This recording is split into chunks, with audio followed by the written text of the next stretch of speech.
Janot semakin kumai malah ini kacau juga. Ini belum mengalir. Komangku lagi tunggu.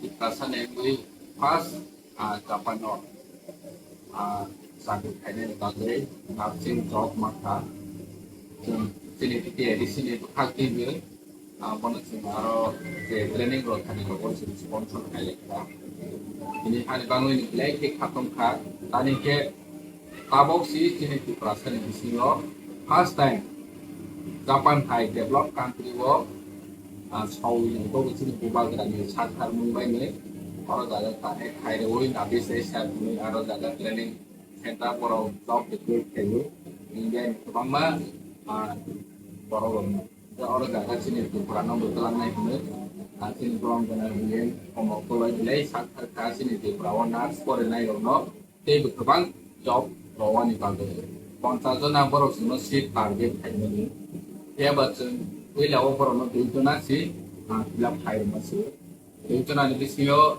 training pai kuartal Roman ya kalau jangan cuma di sini sih harus ada seleksi sih. Jadi saya cuma untuk sekarang mau strategi just beginning.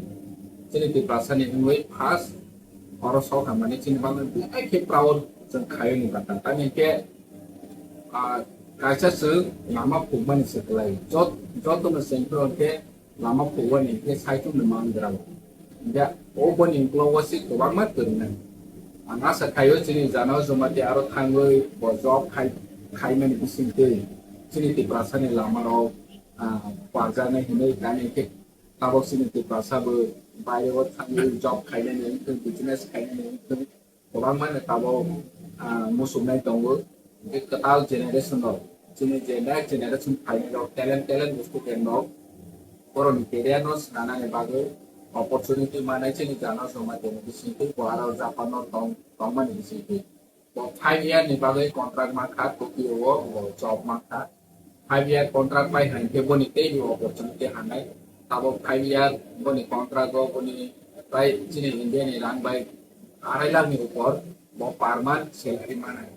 Inde besok mana hasalo thangi tong kana sini kerja nos nawa ni bagai boni kerja nos nana ni bagai Ando jenis to harus jaga opportunity mana. Hani bangai belai ke bona voice kayu boni kerja te berkait dengan kaham untuk sini to hani bangai seng sawai tong tu dengan voice kayu sini bawa kerja ni hani tong sawai dari to kaham kerja senawai sini to hani seng sawai tong mana tu.